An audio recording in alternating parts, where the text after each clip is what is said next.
একজন বৈধ ভোটারের যদি নাম কাটা যায়, তার জন্য সুপ্রিম কোর্টে যেতে হলে আপনার আমার সকলের বড় ভাইজান পীরজাদা আব্বাস সিদ্দিকী আমাদেরকে জানিয়েছে, প্রয়োজনে সুপ্রিম কোর্টে হলে সুপ্রিম কোর্টে যাব, কোনো ভোটারের নাম আমরা কাটতে দেব না।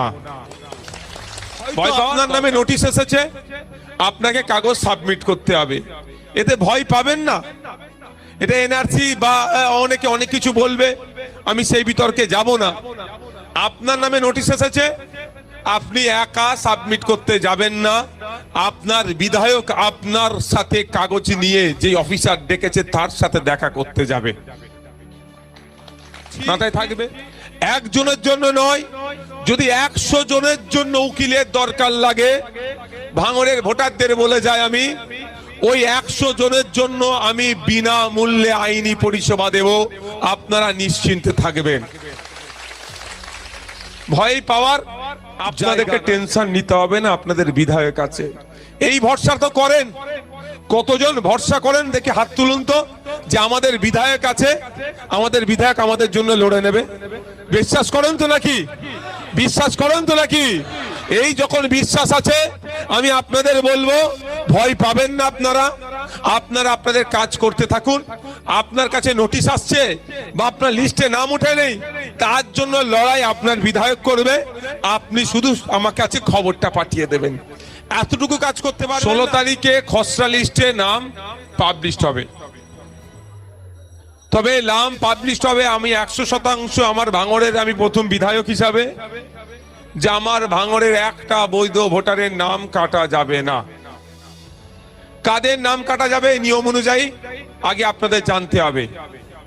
যার পরিবারের লোক মারা গিয়েছে তার নাম লিস্টে থাকবে না, ভয় পাওয়ার দরকার নেই।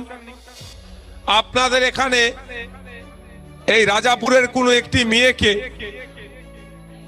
ক্যানিং পূর্বের বিয়ে হয়েছে, ক্যানিং পূর্বে ভোটার লিস্টে নাম উঠবে, এখানে ভোটার লিস্টে নাম কাটা যাবে। একইভাবে রাজারহাটের একটি মেয়েকে আপনার বৌমা করে আপনার বাড়িতে নিয়ে এসেছেন, রাজারহাট বিধানসভায় নাম কাটা যাবে, এখানে নাম উঠবে। শিফটিং হয়েছে, অন্য জায়গায় চলে গিয়েছে, তার নামগুলো চেঞ্জ হবে, এতে ভয় পাওয়ার কোনো কারণ নেই। এবার দেখা গেল আপনি বৈধ ভোটার, আপনার লিস্টে নাম আসেন, তার জন্য তো আমি আছি। আমি আপনাদের এই জায়গাটা বলছি, ভয় পাবেন না, আমাদের নেতৃত্বরা আছে। ঠিক যেভাবে ফর্মটা ফিল আপ করার জন্য সহযোগিতা আমাদের পক্ষ থেকে হয়েছে, একইভাবে সহযোগিতা আমাদের পক্ষ থেকে আপনাদের হবে, আপনারা নিশ্চিন্তে থাকুন।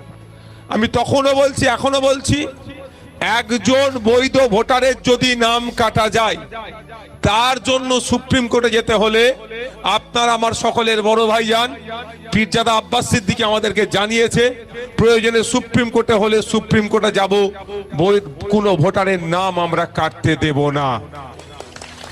ভয় পাওয়ার দরকার না। 16 তারিখে খসড়া লিস্ট পাবলিশ হবে, যদি দেখেন আপনার লিস্টে নাম আসেনি, ভয় পাবেন না, আসবে। আমি যদি না আসে, আপনাদের প্রত্যেককে বলেছিলাম 2টো করে কপি, একটা রাখতে একটা জমা দিতে। একটা কপি আপনাদের কাছে আছে, সরাসরি বিধায়ক হিসাবে আমার সাথে আপনারা যোগাযোগ করতে পারেন, বা এখানে আমাদের যারা প্রতিনিধি আছে তাদের সাথে আপনি যোগাযোগ করে তাদের মাধ্যম দিয়ে আমাদের কাছেও পাঠাতে পারেন, আমরা বন্দোবস্ত করব এর পরবর্তী পদক্ষেপ কি হবে। হয়তো আপনার নামে নোটিশ এসেছে, আপনাকে কাগজ সাবমিট করতে হবে, এতে ভয় পাবেন না। এটা এনআরসি বা অনেকে অনেক কিছু বলবে, আমি সেই বিতর্কে যাব না। আপনার নামে নোটিশ এসেছে, আপনি একা সাবমিট করতে যাবেন না, আপনার বিধায়ক আপনার সাথে কাগজ নিয়ে যে অফিসার ডেকেছে তার সাথে দেখা করতে যাবে। মাথায় থাকবে কি কি কাগজ লাগবে না লাগবে। যদি উকিলের প্রয়োজন হয়, আমি আপনাদের বলে যাচ্ছি, একজনের জন্য নয়, যদি 100 জনের জন্য উকিলের দরকার লাগে, ভাঙড়ের ভোটারদের বলে যায় আমি ওই 100 জনের জন্য আমি বিনামূল্যে আইনি পরিষেবা দেব, আপনারা নিশ্চিন্তে থাকবেন। ভয় পাওয়ার জায়গা নাই। স্বাভাবিক যেমন জীবনযাপন করছেন ওই রকম স্বাভাবিকই জীবনযাপন করবেন। না হলে মা যদি মাথায় এসআইআর এর ভয় ঢুকে যায়, রান্না করতে গিয়ে তো তরকারি পুড়িয়ে ফেলবেন, নুনের জায়গায় তো লঙ্কা বেশি দিয়ে ফেলবেন, সমস্যা হয়ে যাবে। আর বাপ আমার মাঠে গিয়ে এখন কি চাষ হচ্ছে, কপি চাষ হচ্ছে, কপি কাটা হচ্ছে না, কপি লাগাচ্ছ, কাটা হচ্ছে, কেস্তে দিয়ে কপি কাটেন। মাথায় যদি এসআইআর এর টেনশনই ঢুকে যায়, কপি কাটতে গিয়ে আঙুল কেটে ফেলবেন, বিপদ হয়ে যাবে। আপনাদেরকে টেনশন নিতে হবে না আপনাদের বিধায়ক আছে, এই ভরসা তো করেন। কতজন ভরসা করেন দেখে হাত তুলুন তো, যে আমাদের বিধায়ক আছে, আমাদের বিধায়ক আমাদের জন্য লড়ে নেবে। বিশ্বাস করেন তো নাকি? বিশ্বাস করেন তো নাকি? এই যখন বিশ্বাস আছে, আমি আপনাদের বলবো ভয় পাবেন না। আপনারা আপনাদের কাজ করতে থাকুন। আপনার কাছে নোটিশ আসছে বা আপনার লিস্টে নাম উঠে নেই, তার জন্য লড়াই আপনার বিধায়ক করবে। আপনি শুধু আমার কাছে খবরটা পাঠিয়ে দেবেন, এতটুকু কাজ করতে পারবেন না? এবার আমার কাছে খবর কিভাবে পাঠাবেন? এরা তো আছে নাকি আপনাদের বুথের লোক? তো এরা এখানে নাকি আমি আসলে অনেকের অসুবিধা হবে, অনেক গুলো ছিল, কিন্তু কেউ আমাকে কি আটকাতে পেরেছে? আমি আপনাদের বলি, আমাকে আটকাতে পারবে না।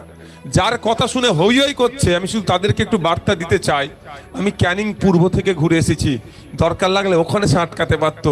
সে না পেরে এখানে আমার নির্বাচিত জায়গা, এখানে কারো ক্ষমতা আছে আমাকে আটকানোর?